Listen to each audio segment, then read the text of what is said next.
नमस्कार। आइए सुनते हैं मुंशी प्रेमचंद द्वारा लिखित उपन्यास मनोरमा का अगला भाग। राजा साहब विशालपुर आते तो इस तरह भागते मानो किसी शत्रु के घर आए हों। रोहिणी को एक राजा साहब की यह निष्ठुरता असह्य मालूम होती थी।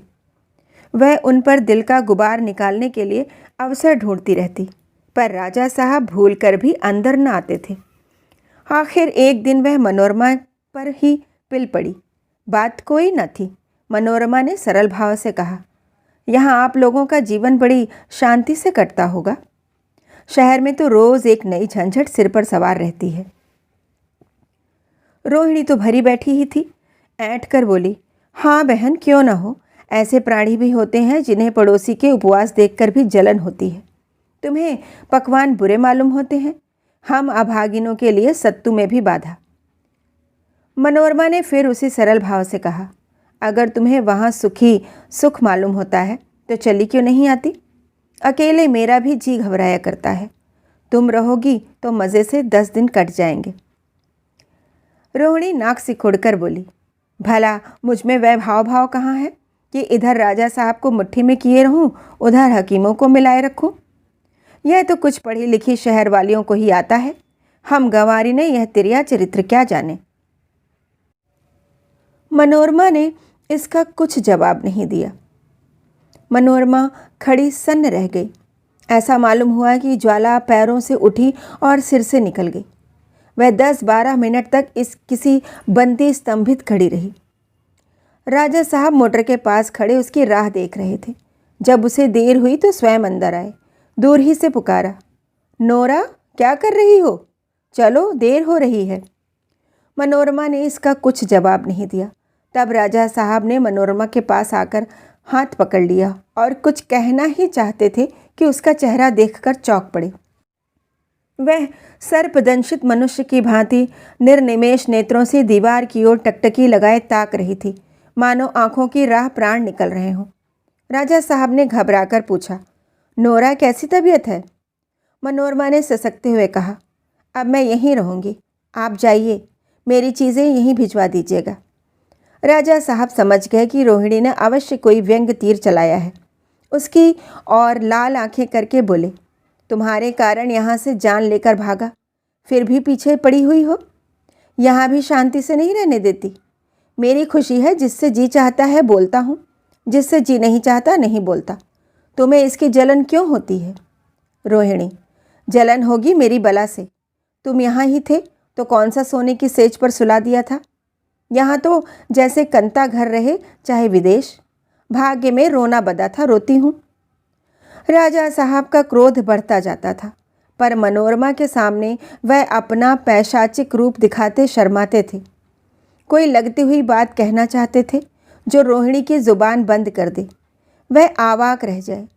मनोरमा को कटु वचन सुनाने के दंड स्वरूप रोहिणी को कितनी ही कड़ी बात क्यों न कही जाए, वह क्षम्य थी। बोले, तुम्हें तो जहर खाकर मर जाना चाहिए।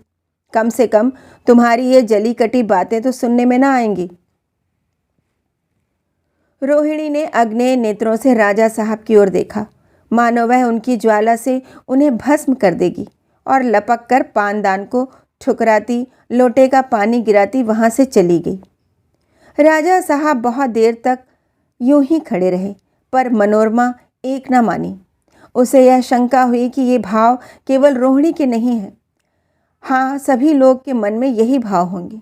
संदेह और लांछन का निवारण यह सभी लोगों के सम्मुख रहने से ही हो सकता है, और यही उसके संकल्प का कारण था। अंत में राजा साहब ने हताश होकर कहा, तो फिर मैं भी काशी छोड़ देता हूँ। मुझसे अकेले वहाँ एक दिन भी न रह जाएगा। एकाएक मुंशी वज्रधर लाठी दिखाते हुए दिखाई दिए।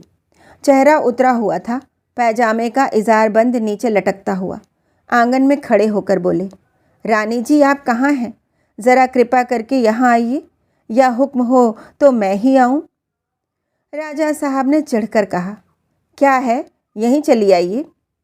आपको इस वक्त आने की क्या ज़रूरत थी? सब लोग यहाँ चले आए, कोई वहाँ भी तो चाहिए। मुंशी जी कमरे में आकर बड़े दीन भाव से बोले, क्या बोलूं हुजूर, घर तबाह हुआ जा रहा है। हुजूर से न रोऊं तो किससे रोऊं? लल्लू ना जाने क्या करने पर तुला है। मनोरमा ने शशंक होकर पूछा, क्या बात है मुंशी जी? अभी तो आज बाबूजी वहाँ मेरे पास आए थे, कोई भी नई बात नहीं कही। मुंशी, वह अपनी बात कहता है कि आपसे कहेगा। मुझसे भी कभी कुछ नहीं कहा, लेकिन आज प्रयाग जाने को तैयार बैठा है, बहू को भी साथ ले जाता है। मनोरमा, आपने पूछा नहीं कि क्यों जा रहे हैं? ज़रूर उन्हें किसी बात से रंज पहुंचा होगा, नहीं तो बहू को लेकर न जाते। घर में किसी ने ताना तो नहीं मारा? मुंशी, इल्म की कसम खाकर कहता हूँ, जो किसी ने चूं भी की हो, ताना उसे दिया जाता है जो टर्राए।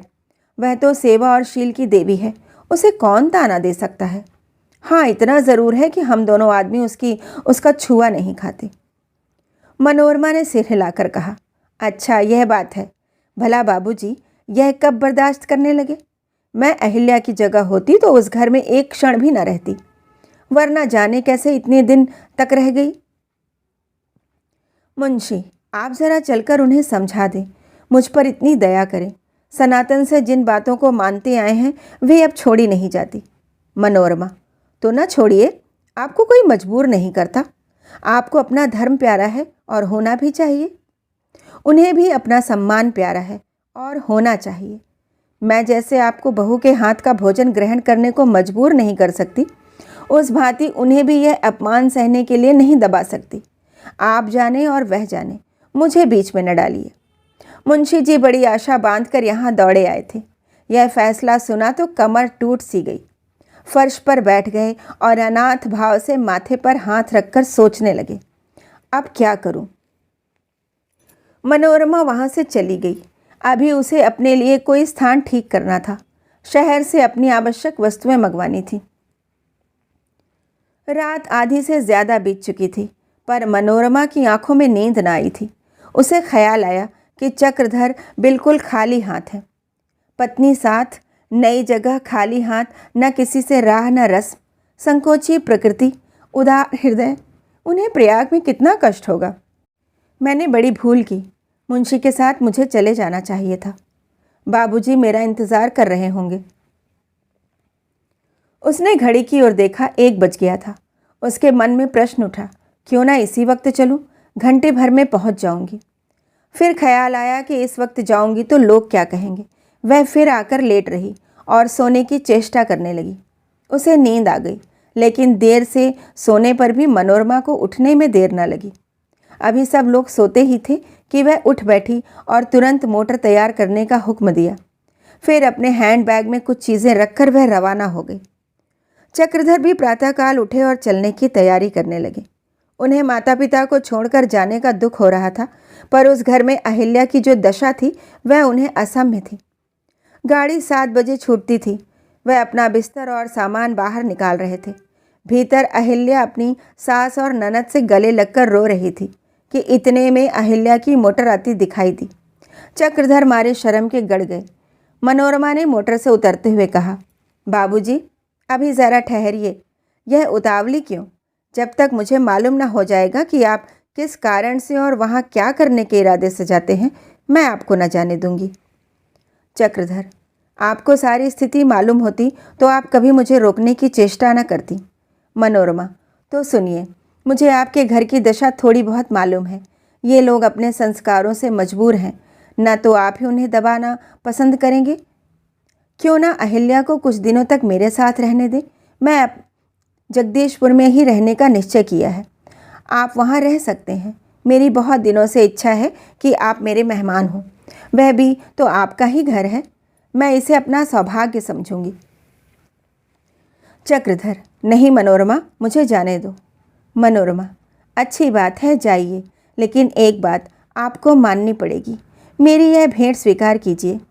यह कहकर उसने अपना हैंडबैग चक्रधर की ओर बढ़ाया। चक्रधर, अगर ना लूँ तो? मनोरमा, तो अपने हाथों अपना बोरिया बंधना उठाकर घर में रखाऊंगी। चक्रधर, आपको इतना कष्ट उठाना पड़ेगा, मैं इसे लिए लेता हूँ। शायद वहाँ भी मुझे कोई काम करने की ज़रूरत न पड़ेगी। इस बैग का वज़न ही बतला रहा है। मनोरमा, घर में गई तो निर्मला बोली, माना कि नहीं? मनोरमा, नहीं मानते, मनाकर हार गई। मुंशी, जब आपके कहने से न माना तो किसके कहने पर मानेगा। तांगा आ गया। चक्रधर और अहिल्या उस पर जा बैठे तो मनोरमा भी अपनी मोटर पर जाकर बैठ गई। घर के बाकी तीनों प्राणी द्वार पर ही खड़े रह गए। सार्वजनिक काम करने के लिए कहीं भी क्षेत्र की कमी नहीं, बस मन में निस्वार्थ सेवा का भाव होना चाहिए। चक्रधर अभी प्रयाग में अच्छी तरह जमने भी न पाए थे कि चारों ओर से उनके लिए खींचातान होने लगी। थोड़े दिनों में भी नेताओं की श्रेणी में आने लगे। उन्हें देश का अनुराग था, काम करने का उत्साह था और संगठन करने की योग्यता थी। सारे शहर में एक भी ऐसा प्राणी न था जो उनकी तरह निष्प्रिय हो, और लोग अपना फालतू समय ही सेवा भाव के लिए दे सकते थे। द्रव्योपार्जन का मुख्य उद्देश्य था। चक्रधर को इस काम के सिवा और कोई फिक्र न थी। उन्होंने शहर के निकास पर एक छोटा सा मकान किराए पर ले लिया था और बड़ी किफ़ायत से गुजर करते थे। वहाँ रुपए का नित्य भाव रहता था। चक्रधर को अब ज्ञात होने लगा कि गृहस्थी में पड़कर कुछ न कुछ स्थायी आमदनी होनी ही चाहिए। अपने लिए उन्हें कोई चिंता न थी, लेकिन अहिल्या को वे दरिद्रता की चिंता में न डालना चाहते थे। चक्रधर को अपना ही घर संभालना होता तो शायद उन्हें कष्ट न होता, क्योंकि उनके लिए तो उतना ही बहुत अच्छा था और 2-4 समाचारों पत्रों में लिखकर अपनी ज़रूरत भर को पैदा कर लेते थे। पर मुंशी वज्रधर के तकाजों के कारण उनकी नाक में दम था। चक्रधर को बार बार तंग करते और उन्हें विवश होकर पिता की सहायता करनी पड़ती। अगहन का महीना था, खासी सर्दी पड़ रही थी, मगर चक्रधर जाड़े के कपड़े न बनवा पाए थे। अहिल्या के पास तो पुराने कपड़े थे, पर चक्रधर के पुराने कपड़े मुंशी जी के मारे बचने ही ना पाते। या खुद पहन डालते या किसी को दे देते। वैसे फिक्र में थे कि कहीं से रुपया आ जाए तो एक कंबल ले लूं। आज बड़े इंतज़ार के बाद लखनऊ की एक पत्रिका के कार्यालय से 25 रुपये का मनी ऑर्डर आया था और वे अहिल्या के पास बैठे कपड़ों का प्रोग्राम बना रहे थे। इतने में डाकिये ने पुकारा। चक्रधर ने जाकर पत्र ले लिया और उसे पढ़ते हुए अंदर आए। अहिल्या ने पूछा, लाला जी का खत है ना? लोग अच्छी तरह हैं ना? चक्रधर, मेरे आते ही ना जाने उन लोगों पर क्या साढ़े साथी सवार हो गई कि जब देखो एक न एक विपत्ति सवार ही रहती है। बाबूजी को खांसी आ रही है। रानी साहिबा के यहाँ से अब वजीफ़ा नहीं मिलता है। लिखा है इस वक्त 50 रुपये अवश्य भेजो। अहिल्या, क्या अम्मा जी बहुत बीमार हैं? चक्रधर, हाँ लिखा तो है। अहिल्या, तो जाकर देख ही क्यों ना आओ? चक्रधर, मुझे बाबूजी पर बड़ा क्रोध आता है, व्यर्थ मुझे तंग करते हैं। अम्मा की बीमारी तो महज बहाना है, सरासर बहाना। अहिल्या, ये बहाना हो या सच, ये 25 रुपये भेज दीजिए। बाकी के लिए लिख दो कि कोई फिक्र करके जल्दी भेज दूंगा। तुम्हारी तकदीर में इन वर्ष जड़ावल नहीं लिखा है। पूस का महीना लग गया। जोरों की सर्दी पड़ने लगी। स्नान करते समय ऐसा मालूम होता था कि पानी काट खाएगा, पर अभी तक चक्रधर जड़ावल न बनवा सके। एक दिन बादल हो आए और ठंडी हवा बहने लगी। सर्दी के मारे चक्रधर को नींद न आती थी। एक बार उन्होंने अहिल्या की ओर देखा। वह हाथ पैर सिकोड़े चादर सिर से ओढ़े एक गठरी की तरह पड़ी हुई थी। उसका स्नेह करुण हृदय रो पड़ा। उनकी अंतरात्मा सहस्त्रों जिह्वाओं से उनका तिरस्कार करने लगी। मेरी लोक सेवा केवल भ्रम है, कोरा प्रसाद। जब तू इस रमणी की रक्षा नहीं कर सकता तो तुझ पर प्राण तक अर्पण कर सकती है, तो तू जनता का उपकार क्या करेगा? दूसरे दिन वे नाश्ता करते ही कहीं बाहर न गए। अपने कमरे में ही कुछ लिखते पढ़ते रहे। शाम को 7 बजते बजते वे फिर लौट आए और कुछ लिखते रहे। आज से यही उनका नियम हो गया। नौकरी तो वह कर न सकते थे, चित्त को इससे घृणा होती थी, लेकिन अधिकांश समय पुस्तकें और लेख लिखने में बिताते। उनकी विद्या और बुद्धि अब सेवा के अधीन न रही, स्वार्थ के अधीन हो गई। पहले ऊपर की खेती करते थे, जहाँ न धन था न कीर्ति। अब धन भी मिलता था और कीर्ति भी। पत्रों के संपादक उनके आग्रह करके लेख लिखवाते थे। लोग इन लेखों को बड़े चाव से पढ़ते थे। भाषा अलंकृत होती थी, भाव भी सुंदर। दर्शन में उन्हें विशेष रुचि थी। उनके लेख भी अधिकांश दार्शनिक होते थे। पर चक्रधर को अब अपने कृत्यों पर गर्व न था। उन्हें काफ़ी धन मिलता था। यूरोप और अमेरिका के पत्रों में भी उनके लेख छपते थे। समाज में उनका आदर भी कम न था। पर सेवा कार्य से जो संतोष और शांति मिलती थी वह अब मैसर न थी। अपने दीन, दुखी और पीड़ित बंधुओं की सेवा करने आई जो गौरवयुक्त आनंद मिलता था, अब वह सभ्य समाज की दावतों में प्राप्त न होता था। मगर अहिल्या सुखी थी। अब वह सरल बालिका नहीं, गौरवशाली युवती थी। गृह प्रबंध में कुशल, पति सेवा में प्रवीण, उदार, दयालु और नीति चतुर। मजाल न था कि नौकर उनकी आंख बचाकर एक पैसा भी खा जाए। उसकी सभी अभिलाषाएं पूरी होती जाती थीं। ईश्वर ने उसे एक सुंदर बालक भी दे दिया। रही सही कसर नहीं पूरी हो गई। इस प्रकार 5 साल गुजर गए। एक दिन काशी के राजा विशाल सिंह का तार आया। लिखा था, मनोरमा बहुत बीमार है, तुरंत आइए, बचने की आशा कम ही है। अहिल्या, यह हो क्या गया है? अभी तो लाला जी ने लिखा था कि यहाँ सब कुशल है। चक्रधर, क्या कहा जाए, कुछ नहीं। यह सब गृह कलह का फल है। मनोरमा ने राजा साहब से विवाह करके बड़ी भूल की। सौतों ने ताने से छेद छेद कर उसकी जान ले ली। अहिल्या, कहो तो मैं भी चलूं? देखने को जी चाहता है। उसका शील और स्नेह कभी न भूलेगा। चक्रधर, योगेंद्र बाबू को साथ लेते चले। इनसे अच्छा यहाँ तो कोई डॉक्टर नहीं है। 10 बजते बजते ये लोग यहाँ से डाक पर चले। अहिल्या खिड़की के पावस का मनोरम दृश्य देखती थी। चक्रधर व्यग्र हो होकर घड़ी देखते थे कि पहुँचने में कितनी देर है, और मुन्नू खिड़की से कूद पड़ने की जोर लगा रहा था। चक्रधर जब जगदीशपुर पहुँचे तो रात के 8 बज गए थे। राजभवन के द्वार पर हजारों आदमियों की भीड़ थी। अन्नदान दिया जा रहा था और कंगले एक पर एक टूट पड़ते थे। अहिल्या पति के पीछे खड़ी थी। मनु उसकी गोद में बैठा बड़े कौतूहल से दोनों आदमियों का रोना देख रहा था। अभी दोनों आदमियों में कोई बात भी न होने पाई थी कि राजा साहब दौड़ते हुए भीतर से आते हुए दिखाई पड़े। सूरत से नैराश्य और चिंता झलक रही थी। शरीर भी दुर्बल था। आते ही आते उन्होंने चक्रधर को गले से लगाकर पूछा, मेरा तार कब मिल गया था? चक्रधर, कोई 8 बजे मिला होगा। पढ़ते ही मेरे होश उड़ गए। अब रानी जी की क्या हालत है? राजा, वह तो अपनी आंखों से देखोगे, मैं क्या कहूँ। अब भगवान ही का भरोसा है। आहा, यह शंखधर महाशय हैं। यह कहकर उन्होंने बालक को गोद में लेके और स्नेहपूर्ण नेत्रों से देखकर बोले, मेरी सुखदा बिल्कुल ऐसी ही थी। ऐसा जान पड़ता है यह उसका छोटा भाई है। उसकी सूरत अभी तक मेरी आंखों में है। मुख से बिल्कुल ऐसा ही था। अंदर जाकर चक्रधर ने मनोरमा को देखा। वह मोटे गद्दों में ऐसे समा गई थी कि मालूम होता था कि पलंग खाली हो, केवल चादर पड़ी हुई हो। चक्रधर की आहट पाकर उसने मुंह चादर से निकाला। दीपक के क्षीण प्रकाश में उस किसी दुर्बल की असहाय नेत्रों से वह आकाश की ओर ताक रही थी। राजा साहब ने आहिस्ता से कहा, नोरा, तुम्हारे बाबूजी आ गए। मनोरमा ने तकिए का सहारा लेकर कहा, मेरे धन्य भाग्य। आइए बाबूजी, आपके दर्शन भी हो गए। तार ना जाता तो आप क्यों आते? चक्रधर, मुझे तो बिल्कुल खबर ही ना थी। तार पहुंचने पर हाल मालूम हुआ। मनोरमा, अच्छा, अहिल्या देवी भी ऐसी हैं? ज़रा यहाँ तो लाना अहिल्या, इसे छाती से लगा लूँ। राजा, इसकी सूरत सुखदा से बहुत मिलती है नोरा। बिल्कुल उसका छोटा भाई मालूम होता है। सुखदा का नाम सुनकर अहिल्या पहले भी चौंकी थी। अब की वही शब्द सुनकर फिर चौंकी। बाल स्मृति किसी भूले हुए स्वप्न की भांति चेतना क्षेत्र में आ गई। उसने घूंघट की आड़ से राजा साहब की ओर देखा। उसे अपने स्मृति पट पर ऐसा ही एक आकार खिंचा हुआ मालूम पड़ा। बालक को स्पर्श करते ही मनोरमा के जर्जर में एक स्फूर्ति से दौड़ गई, मानो किसी ने बुझते हुए दीपक की बत्ती को उकसा दिया हो। बालक को छाती से लगाते हुए उसे अपूर्व आनंद मिल रहा था, मानो बरसों से तृषित कंठ को शीतल जल मिल गया हो और उसकी प्यास न बुझती हो।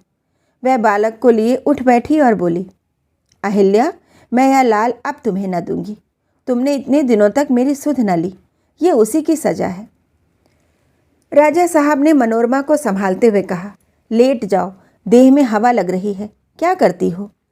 किंतु मनोरमा बालक को लिए हुए कमरे से बाहर निकल आई। राजा साहब भी उसके पीछे पीछे दौड़े कि कहीं वह गिर न पड़े। कमरे में केवल चक्रधर और अहिल्या रह गए। अहिल्या धीरे से बोली। मुझे अब याद आ रहा है कि मेरा नाम सुखदा था। जब मैं बहुत छोटी थी तो लोग मुझे सुखदा कहते थे। चक्रधर ने कहा, चुपचाप बैठो, तुम इतनी भाग्यवान नहीं हो। राजा साहब की सुखदा कहीं खोई नहीं, मर गई होगी। राजा साहब इसी वक्त बालक को लेकर मनोरमा के साथ कमरे में आए। चक्रधर के अंतिम शब्द उनके कान में पड़ गए। बोले, नहीं बाबूजी, मेरी सुखदा मरी नहीं, त्रिवेणी के मेले में गई थी। आज से 20 साल हुए। जब मैं पत्नी के साथ त्रिवेणी स्नान के लिए प्रयाग गया था, वहीं सुखदा खो गई थी। उस समय कोई 4 साल की रही होगी। बहुत ढूंढा पर कुछ पता नहीं चला। उसकी माता उसके वियोग में स्वर्ग सिधारी। मैं भी बरसों तक पागल सा बना रहा। अंत में सब्र करके बैठा रहा। अहिल्या ने सामने आकर निसंकोच भाव से कहा, मैं भी तो त्रिवेणी के स्नान में खो गई थी। आगरा की सेवा समिति वालों ने मुझे कहीं रोते पाया और मुझे आगरा ले गए। बाबू यशोदानंदन ने मेरा पालन पोषण किया। राजा, तुम्हारी क्या उम्र होगी बेटी? अहिल्या, 24वां लगा है। राजा, तुम्हें अपने घर की कुछ याद है? तुम्हारे द्वारे किसका पेड़ था? अहिल्या, शायद बरगद का पेड़ था। मुझे याद आता है कि मैं उसके गोदे चुनकर खाया करती थी। राजा, अच्छा, तुम्हारी माता कैसी थी, कुछ याद आता है? अहिल्या, हाँ, याद क्यों नहीं आता। उनका सांवला रंग था, दुबली पतली लेकिन बहुत लंबी थी। दिन भर पान खाती रहती थी। राजा, घर में कौन कौन लोग थे? अहिल्या, मेरी एक बुढ़िया दादी थी जो मुझे गोद में लेकर कहानी सुनाया करती थी। एक नौकर था जिसके कंधे पर मैं रोज सवार हुआ करती थी। द्वार पर एक बड़ा सा घोड़ा बंधा रहता था। मेरे द्वार पर एक कुआं था और पिछवाड़े एक बुढ़िया चमारिन का मकान था। राजा ने सजल नेत्र होकर कहा, बस बस बेटी, आ, तुझे छाती से लगा लूं। मैं बालक को देखते ही ताड़ गया था। मेरी सुखदा मिल गई, मेरी सुखदा मिल गई। चक्रधर, अभी शोर न कीजिए, संभव है आपको भ्रम हो रहा हो। राजा, जरा से भी नहीं, जरा सा भी नहीं। मेरी सुखदा यही है। इसने जितनी बातें बताई सब ठीक है। मुझे लेश मात्र भी संदेह नहीं। आज तेरी माता होती तो उसे कितना आनंद होता। क्या लीला है भगवान की। मेरी सुखदा घर बैठे ही मेरी गोद में आ गई। जरा सी थी, बड़ी होकर आई। अरे, मेरा शोक संताप हरने को एक बालक भी लाई। आओ भैया चक्रधर, तुम्हें छाती से लगा लूं। आज तक तुम मेरे मित्र थे, आज से पुत्र हो। याद है मैंने तुम्हें जेल भिजवाया था? नोरा, ईश्वर की लीला देखी। सुखदा घर में ही थी और मैं उसके नाम को रो बैठा। अब मेरी अभिलाषा पूरी हो गई। जिस बात की आशा तक मिट गई थी वह आज पूरी हो गई। यह कहते हुए राजा साहब उसी आवेश से दीवान खाने में जा पहुँचे। द्वार पर अभी तक कंगालों की भीड़ लगी हुई थी। 2-4 अमले अभी तक बैठे दफ्तर में काम कर रहे थे। राजा साहब ने बच्चे को कंधे पर बिठाकर उच्च स्वर में कहा, मित्रों, यह देखो, ईश्वर की असीम कृपा से मेरा नवासा घर बैठे मेरे पास आ गया। तुम लोग जानते हो कि 20 साल हुए मेरी पुत्री सुखदा त्रिवेणी के स्नान में खो गई थी। वही सुखदा आज मुझे मिल गई और यह बालक उसी का पुत्र है। आज से तुम लोग इसे अपना युवराज समझो। मेरे बाद यही मेरी रियासत का स्वामी होगा। गार्ड से कह दो अपने युवराज को सलामी दे। नौबत खाने में कह दो आज के 7वें दिन राजकुमार का अभिषेक होगा। अभी से उसकी तैयारी शुरू करो। यह हुक्म देकर राजा साहब ठाकुर द्वारे में पहुँचे। वहाँ इस समय ठाकुर जी के भोग की तैयारियाँ हो रही थीं। साधु संतों की मंडली जमा थी। पुजारी जी ने कहा, भगवान राजकुमार को चिरंजीव करे। राजा ने अपनी हीरे की अंगूठी उसे दे दी। एक बाबा जी को इसी आशीर्वाद के लिए 100 बीघे जमीन मिल गई। ठाकुर द्वारे से जब वह घर आए तो देखा कि चक्रधर आसन पर बैठे भोजन कर रहे हैं और मनोरमा सामने खड़े खाना परोस रही है। उसके मुखमंडल पर हार्दिक उल्लास की झलकी झलक रही थी। कोई यह अनुमान भी न कर सकता था कि यह वही मनोरमा है जो अभी कुछ देर पहले मृत्युशैया पर पड़ी हुई थी। राजा विशाल सिंह ने इधर कई साल से राजकाज छोड़ रखा था। मुंशी वज्रधर और दीवान साहब की चढ़ बनी थी। प्रजा के सुख दुख की चिंता अगर किसी को थी तो मनोरमा को थी। राजा साहब के सत्य और न्याय का उत्साह ठंडा पड़ गया था। मनोरमा को पाकर उन्हें किसी चीज़ की सुध ही न थी, लेकिन इस बालक ने आकर राजा साहब के जीवन में एक नए उत्साह का संचार कर दिया। अब तक उनके जीवन का कोई लक्ष्य न था। मन में प्रश्न होता था कि किसके लिए करूं? अब जीवन का लक्ष्य मिल गया था, फिर वह राजकाज से क्यों विरक्त रहते? मुंशी जी अब तक तो दीवान साहब से मिलकर अपना स्वार्थ साधते रहते थे, पर अब वह हर किसी को गिनने लगे थे। ऐसा मालूम होता था कि अब वही राजा हैं। दीवान साहब अगर मनोरमा के पिता थे तो मुंशी जी राजकुमार के दादा थे। फिर दोनों में कौन दबता? कर्मचारियों पर कभी ऐसी फटकारें न पड़ती थी। मुंशी जी को देखते ही बेचारे थर थर काँपने लगते थे। अगर कोई अमला उनके हुक्म की तामील करने में देर करता तो जामे से बाहर हो जाते। बात पीछे करते, निकालने की धमकी पहले देते। सुनने वालों को ये बात ज़रूर बुरी मालूम होती थी। चक्रधर के कानों में कभी ये बात पड़ जाती तो यह ज़मीन में गड़ जाते थे। वह आजकल मुंशी जी से बहुत कम बोलते थे। अपने घर भी केवल एक बार गए थे। वहाँ माता की बातें सुनकर उनकी फिर आने की इच्छा न होती थी। मित्रों से मिलना जुलना उन्होंने बहुत कम कर दिया था। वास्तव में यहाँ का जीवन उनके लिए असह्य हो गया था। वह फिर अपने शांति कुटीर को लौट जाना चाहते थे। यहाँ आए दिन कोई ना कोई बड़ी बात हो ही जाती थी, जो दिन भर उनके चित्त को व्यग्र करने को काफ़ी होती थी। कहीं कर्मचारियों में जूती पैजार होती थी, कहीं गरीब आसामियों पर डांट फटकार, कहीं रनिवास में रगड़ झगड़ होती थी तो कहीं इलाकों में दंगा फसाद।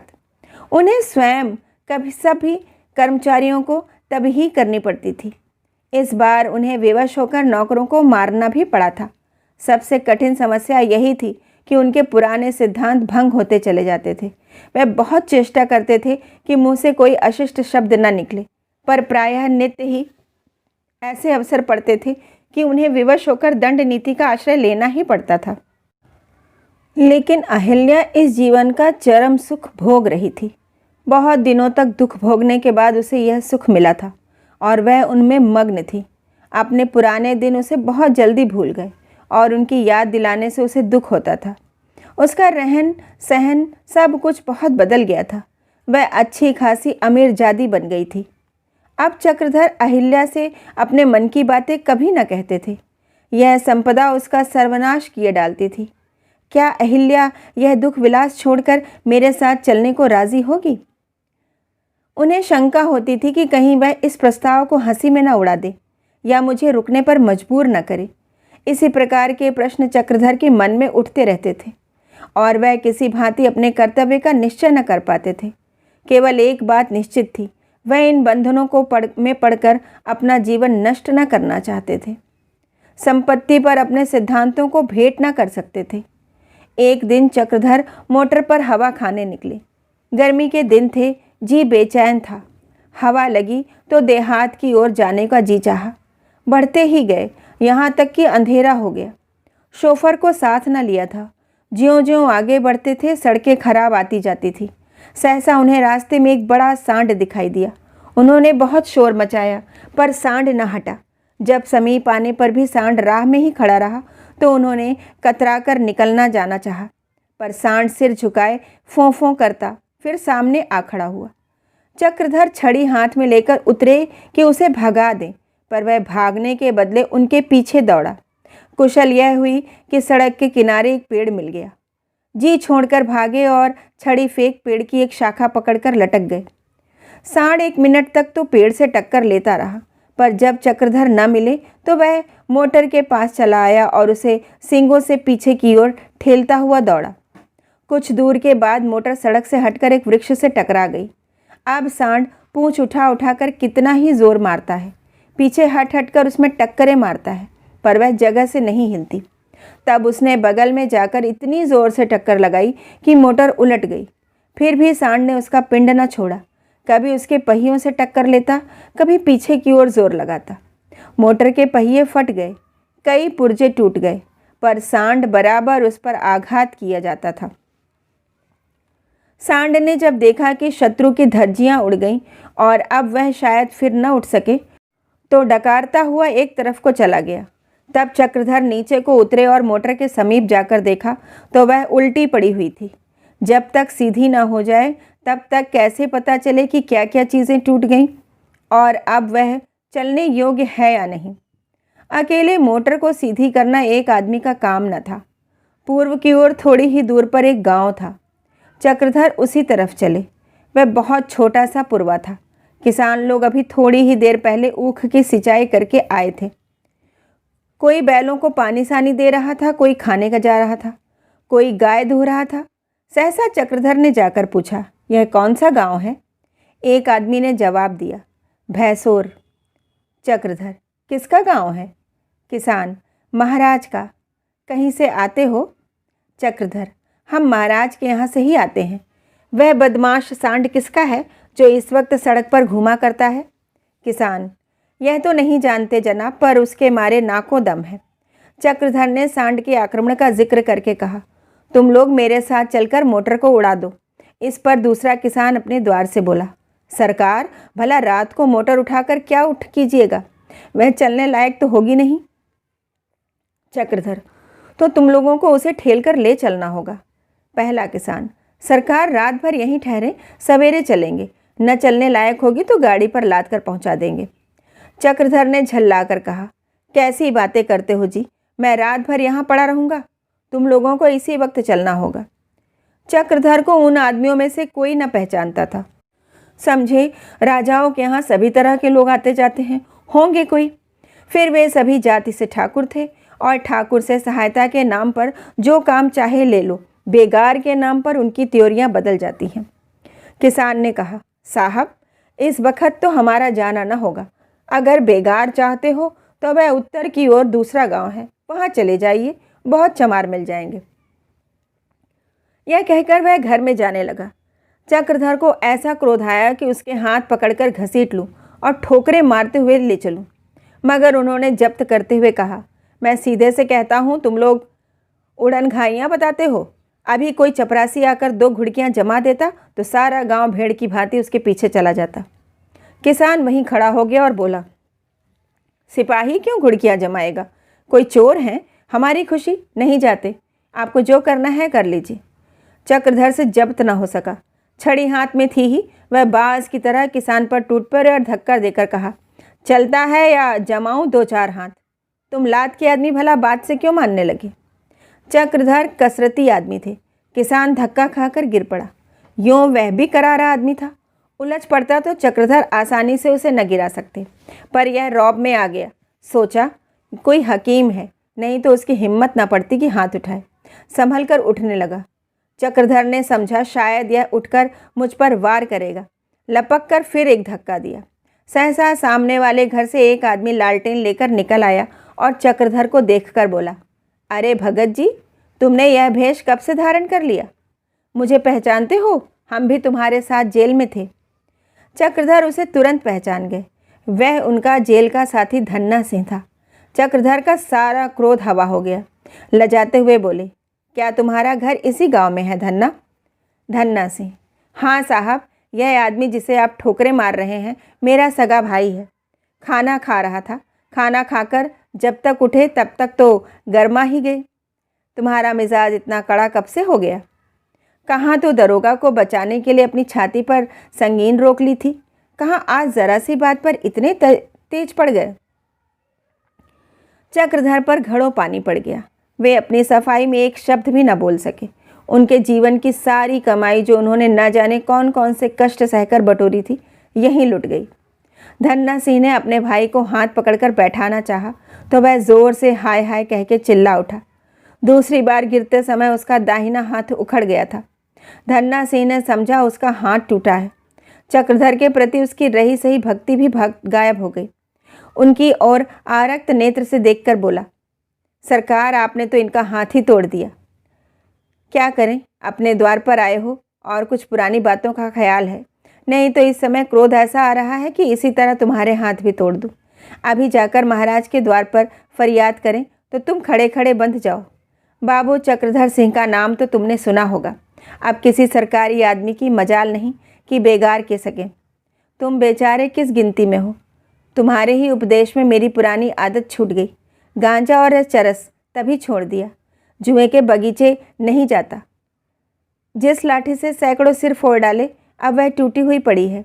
मुझे तो तुमने यह उपदेश दिया और आप लगे गरीबों को जुटे। अन्ना सिंह ने इतना ही न कहा था कि रात को यहीं ठहर जाओ, सवेरे हम तुम्हारी मोटर को पहुंचा देंगे। इसमें क्या बुराई थी? चक्रधर ने ग्लानि वेदना से व्यथित स्वर में कहा, धन्ना सिंह, मैं बहुत लज्जित हूँ, मुझे क्षमा करो। जो दंड चाहे दो, मैं सिर झुकाए हुए हूँ। ज़रा भी सिर न हटाऊँगा, एक शब्द भी मुँह से न निकालूंगा।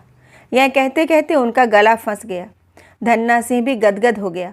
बोला, अरे भगत जी, ऐसी बातें न कहो। भैया भाई का नाता बड़ा गहरा होता है। भाई चाहे अपना शत्रु भी हो, लेकिन कौन आदमी है जो अपने भाई को मार खाते देखकर क्रोध को रोक सके। मुझे अपना वैसा ही दास समझो जैसा जेल में समझते थे। तुम्हारी मोटर कहाँ है? चलो मैं उठाए देता हूँ। हुक्म हो तो गाड़ी जोत दूँ? चक्रधर ने रोक कर कहा, जब तक इसका हाथ अच्छा न हो जाएगा तब तक मैं कहीं न जाऊँगा। धन्ना सिंह, कोई ऐसा आदमी मिले जो यहाँ से जगदीशपुर जा सके तो उसे मेरी चिट्ठी दे दो। धन्ना सिंह, जगदीशपुर में तुम्हारा कौन है भैया? क्या रियासत में नौकर हो गए हो? चक्रधर, नौकर नहीं हूँ, मैं मुंशी वज्रधर का बेटा हूँ। धन्ना सिंह ने विस्मृत होकर कहा, सरकार ही बाबू चक्रधर सिंह हैं। धन्य भाग थी कि सरकार के आज दर्शन हो गए।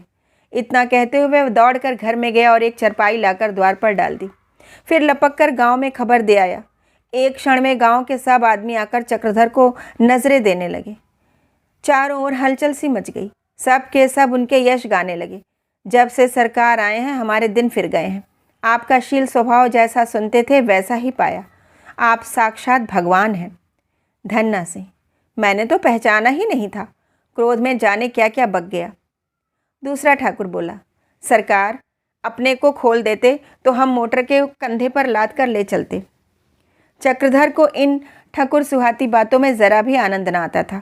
उन्हें उन पर दया आ रही थी। वही प्राणी जिन्हें उन्होंने अपने कोप का लक्ष्य बनाया था, उनके शौर्य और शक्ति की प्रशंसा कर रहा था। अपमान को निगल जाना चरित्र पतन की अंतिम सीमा है और यही खुशामद सुनकर हम लट्टू हो जाते हैं। जिस वस्तु से घृणा होनी चाहिए हम उस पर फूले नहीं समाते। चक्रधर को अब आश्चर्य हो रहा था कि मुझे इतना क्रोध कैसे आया। आज उन्हें अनुभव हुआ कि रियासत की बू कितनी गुप्त और अलक्षित रूप में से उसमें समा जाती है। कितने गुप्त और अलक्षित रूप से उनकी मनुष्यता, चरित्र और सिद्धांत का ह्रास हो रहा है। चक्रधर को रात भर नींद न आई। उन्हें बार बार पश्चाताप होता था कि मैं क्रोध के आवेग में क्यों आ गया। जीवन में यह पहला ही अवसर था जब उन्होंने एक निर्बल प्राणी पर हाथ उठाया था। जिसका समस्त जीवन दीन जनों की सहायता में गुजरा हो, उसकी यह काया पलट नैतिक पतन से कम नहीं थी। चक्रधर तो इस विचार में पड़े हुए थे। अहिल्या अपने सजे हुए शयनगार में मखमली गद्दों पर लेटी अंगड़ाइयाँ ले रही थी। जब चक्रधर ने कमरे में कदम रखा तो अहिल्या त्योरियाँ चढ़ाकर बोली, अब तो रात रात भर आपके दर्शन नहीं होते। चक्रधर, तुम्हें कुछ खबर भी है? आधे घंटे तक तुम्हें जगाता रहा। जब तुम न जागी तो चला गया। यहाँ आकर तुम सोने में कुशल हो गई हो। अहिल्या, क्या मैं सचमुच बहुत सोती हूँ? चक्रधर, अच्छा, अभी तुम्हें उस पर संदेह भी है? घड़ी में देखो 8 बज गए हैं। तुम 5 बजे उठकर घर का धंधा करने लगती थी। अहिल्या, तब की बात जाने दो, अब उतने सवेरे उठने की ज़रूरत ही क्या है? चक्रधर, तो क्या तुम उम्र भर यहाँ मेहमान खाओगी? अहिल्या ने विस्मित होकर कहा, इसका क्या मतलब?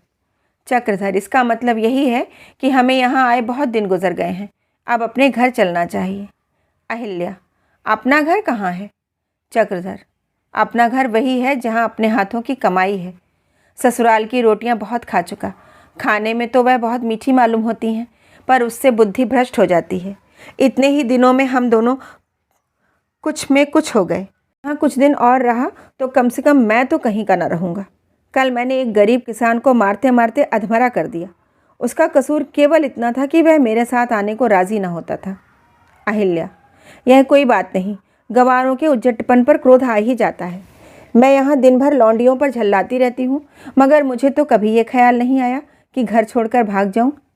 चक्रधर, तुम्हारा घर है, तुम रह सकती हो, लेकिन मैंने तो जाने का निश्चय कर लिया है। अहिल्या ने अभिमान से सिर उठाकर कहा, तुम ना रहोगे तो मुझे यहाँ रहकर क्या लेना है? मेरे राज पाट तो तुम हो। जब तुम ही ना रहोगे तो अकेले पड़ी पड़ी मैं क्या करूँगी? जब चाहे चलो। हाँ, पिताजी से पूछ लो। उनसे बिना पूछे जाना तो उचित नहीं, मगर एक बात अवश्य कहूँगी, हम लोगों के जाते ही यहाँ का सारा कारोबार चौपट हो जाएगा, रियासत रेजबार हो जाएगी और एक दिन बेचारे लल्लू को ये सब पापड़ बेलने पड़ेंगे। चक्रधर समझ गए कि मैं आग्रह करूं तो यह मेरे साथ जाने को राजी हो जाएगी। जब ऐश्वर्य और पति प्रेम दो में से एक को लेने और दूसरे को त्याग देने की समस्या पड़ जाएगी तो अहिल्या किस ओर झुकेगी, इसमें लेश मात्र भी संदेह नहीं था। लेकिन वह उसे कठोर घोर संकट में डालना उचित न समझते थे। आग्रह से विवश होकर यह उनके साथ चली ही गई तो क्या, जब उसे कोई कष्ट होगा तो मन ही मन झुंझलाएगी और बात बात पर कुढ़ेगी और लल्लू को यहाँ छोड़ना ही पड़ेगा। मनोरमा उसे एक क्षण के लिए भी नहीं छोड़ सकती। राजा साहब तो उसके वियोग में प्राण त्याग देंगे। पुत्र को छोड़कर अहिल्या कभी जाने को तैयार न होगी और हो भी गई तो बहुत जल्द लौट आएगी। चक्रधर बड़ी देर तक इन्हीं विचारों में मग्न बैठे रहे। अंत में उन्होंने बिना किसी से कहे सुने चले जाने का संकल्प किया। इसके सिवाय गला छुड़ाने का कोई उपाय न सोचता था। चक्रधर ने अपने कमरे में जाकर 2-4 कपड़े और किताबें समेट कर रख दी। कुछ इतना ही सामान था जिसे एक आदमी आसानी से हाथ में लटकाए लिए जा सकता था। उन्होंने रात को चुपके से बकुचा उठाकर ले जाने का निश्चय किया। यात्रा की तैयारी करके और अपने मन को अच्छी तरह समझाकर चक्रधर अपने शयनगार में सोने का बहाना करने लगे। वह चाहते थे कि यह यहाँ से जाएं तो मैं अपना बागूचा उठाऊं और लंबा हो जाऊं, मगर निद्रा विलासिनी अहिल्या की आंखों से आज नींद कोसों दूर थी। वह कोई न कोई प्रसंग छेड़कर बातें करती जाती थी, यहाँ तक कि जब आधी रात से अधिक बीत गई तो चक्रधर ने कहा, भाई अब मुझे सोने दो, आज तुम्हारी नींद कहाँ भाग गई? उन्होंने चादर ओढ़ ली और मुंह फेर लिया। गर्मी के दिन थे, कमरे में पंखा चल रहा था, फिर भी गर्मी मालूम होती थी। रोज़ किवाड़ खुले रहते थे। जब अहिल्या को विश्वास हो गया कि चक्रधर सो गए तो उसने दरवाजे अंदर से बंद कर दिए और बिजली की बत्ती ठंडी करके सोई। आज वह न जाने क्यों इतनी सावधान हो गई थी। पगली, जाने वाले को किसने रोका है? रात बीत चुकी थी। अहिल्या को नींद आते देर न लगी। चक्रधर का प्रेम कातर हृदय अहिल्या का यूं सावधान होने पर एक बार विचलित हो उठा। वे अपने आंसुओं के वेग को न रोक सके। यह सोचकर उनका कलेजा फटा जाता था कि जब प्रातःकाल वह मुझे न पाएगी तो क्या दशा होगी। चारों ओर सन्नाटा छाया था। सारा राजभवन शांति में विलीन हो रहा था। चक्रधर ने उठकर द्वारों को टटोलना शुरू किया, पर ऐसा दिशा भ्रम हो गया था कि द्वारों का ज्ञान न हुआ। आखिर उन्होंने दीवारों को टटोल टटोल कर बिजली का बटन खोज निकाला और बत्ती जला दी। चुपके से बाहर के कमरे में आए, अपना हैंडबैग निकाला और बाहर निकले। बाहर आकर चक्रधर ने राजभवन की ओर देखा। असंख्य खिड़कियों और दरीचों से बिजली का दिव्य प्रकाश दिखाई दे रहा था। उन्हें वह दिव्य भवन सहस्त्र नेत्रों वाले पिशाच की भक्ति जान पड़ा जिसने उनका सर्वनाश कर दिया था। वह कदम बढ़ाते हुए आगे चले। वह दिन निकलते के पहले इतनी दूर निकल जाना चाहते थे कि फिर कोई उन्हें पा न सके। दिन निकलने में अब बहुत देर न थी। तारों की ज्योति मंद हो चली। चक्रधर ने और तेजी से कदम बढ़ाया। सहसा उन्हें सड़क के किनारे एक कुएं के पास कई आदमी बैठे दिखाई दिए। उनके बीच में एक लाश हुई थी। कई आदमी लकड़ी के कुंदे लिए पीछे आ रहे थे। चक्रधर पूछना चाहते थे कौन मर गया है। धन्ना सिंह की आवाज़ पहचानकर वह सड़क पर ही ठिठक गए। इसने पहचान लिया तो बड़ी मुश्किल होगी। धन्ना सिंह कह रहा था, कज़ा आ गई तो कि क्या कर डॉक्टर है? बाबूजी के हाथ में कोई डंडा भी तो न था।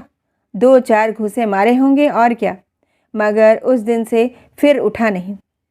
दूसरे आदमी ने कहा, ठाव कुठाव की बात है, मन्ना भाई को कुठाव चोट लग गई। धन्ना सिंह, बाबूजी सुनेंगे तो उन्हें बहुत रंज होगा। जेल में हम लोग उन्हें भगत जी कहा करते थे। एक बूढ़ा आदमी बोला, भैया जेल की बात दूसरी थी, तब दयावान रहे होंगे, राज पाकर दयावान रहें तो जाने। धन्ना सिंह, बाबा वह राज पाकर फूल उठने वाले आदमी नहीं, तुमने देखा यहाँ से जाते ही जाते माफ़ी दिला दी। बूढ़ा, अरे पागल, जान का बदला कभी माफ़ी से चुकता है? तुम बाबूजी को दयावान कहते हो, मैं तो उन्हें 100 हत्यारों का एक हत्यारा कहता हूँ। राजा हैं, इससे बचे जाते हैं, दूसरा होता तो फांसी पर लटकाया जाता। चक्रधर वहाँ एक क्षण भी और न खड़े रह सके। उन आदमियों के सामने जाने की हिम्मत न रही। 5 साल गुजर गए, पर चक्रधर का कुछ पता नहीं। फिर यही गर्मी के दिन हैं, दिन को लू चलती है, रात को अंगारे बरसते हैं, मगर अहिल्या को न अब पंखे की ज़रूरत है, न खस की टट्टियों की। उस वियोगिनी को अब रोने के सिवाय दूसरा काम नहीं है। वह अपने को बार बार देख करती है, वह चक्रधर के साथ क्यों न चली गई। शंखधर उनसे पूछता रहता है, अम्मा, बापूजी कब आएंगे? वह क्यों चले गए? अम्मा जी, रानी अम्मा कहती हैं, वह आदमी नहीं देवता हैं, फिर तो लोग उनकी पूजा करते होंगे। अहिल्या के पास इन प्रश्नों का उत्तर रोने के सिवाय का कुछ नहीं था। शंखधर कभी कभी अकेले बैठकर रोता है, कभी कभी अकेले सोचा करता है, पिताजी कैसे आएंगे। शंखधर का जी अपने पिता की कीर्ति सुनने से कभी न भरता। मैं रोज़ अपनी दादी के पास जाता है और उनकी गोद में बैठा हुआ घंटों उनकी बातें सुना करता है। निर्मला दिन भर उनकी राह देखती करती है, उसे देखते ही निहाल हो जाती है। शंखधर ही अब उसके जीवन का आधार है। अहिल्या का मुँह भी अब वह नहीं देखना चाहती। मुंशी जी का रियासत की तरफ से 1000 रुपये वजीफ़ा मिलता है। राजा साहब ने उन्हें रियासत के कामों से मुक्त कर दिया है, इसलिए मुंशी जी अब अधिकांश घर पर ही रहते हैं। शराब की मात्रा तो धन के साथ नहीं बढ़ी, बल्कि और घट गई है, लेकिन संगीत प्रेम बढ़ गया है। उनके लिए सबसे आनंद का समय वह होता है जब वह शंखधर को गोद में लिए मोहल्ले भर के बालकों को पैसे बांटने लगते हैं। इससे बड़ी खुशी की वह कल्पना ही नहीं कर सकते। एक दिन शंखधर 9 बजे ही पहुंचा। निर्मला उस समय स्नान करके तुलसी जी को जल चढ़ा रही थी। जब जल चढ़ाकर आई तो शंखधर ने पूछा, दादी जी, तुम पूजा क्यों करती हो? निर्मला शंखधर को गोद में लेकर बोली, बेटा, भगवान से मनाती हूँ कि मेरी मनोकामना पूरी करें। शंखधर, भगवान सबके मन की बातें जानते हैं। निर्मला, हाँ बेटा, भगवान सब कुछ जानते हैं। दूसरे दिन प्रातःकाल शंखधर ने स्नान किया, लेकिन स्नान करके वह जलपान करने न आया। ना जाने कहाँ चला गया। अहिल्या इधर उधर देखने लगी, कहाँ चला गया। मनोरमा के पास आकर देखा, वहाँ भी न था, अपने कमरे में भी न था, छत पर भी न था। दोनों रमणियाँ घबराईं और स्नान के करके वह कहाँ चला गया। लौंडियों से भी पूछा तो उन सबों ने कहा, हमने तो उन्हें नहाकर आते देखा, फिर कहाँ चले गए यह हमें मालूम नहीं। चारों ओर खोज होने लगी। दोनों बगीचे की ओर दौड़ी गईं। वह भी सब ने देखा, वहाँ भी न दिखाई दिया।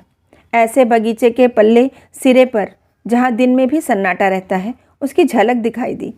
दोनों चुपके चुपके वहाँ गईं और एक पेड़ की आड़ों में खड़ी होकर देखने लगी। शंकर तुलसी के चबूतरे के सामने आसन मारे आंख बंद किए ध्यान से लगाए बैठा था।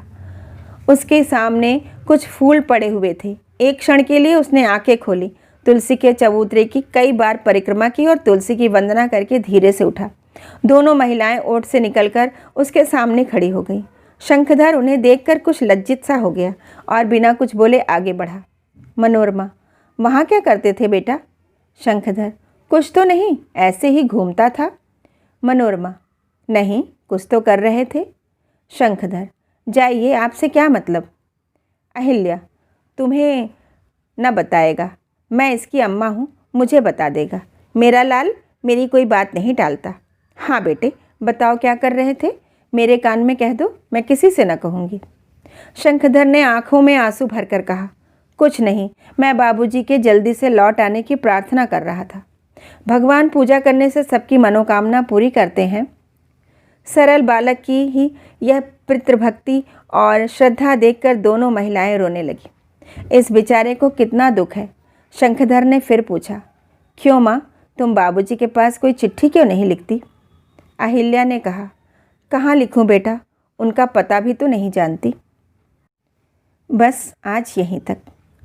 अगला भाग फिर सुनेंगे।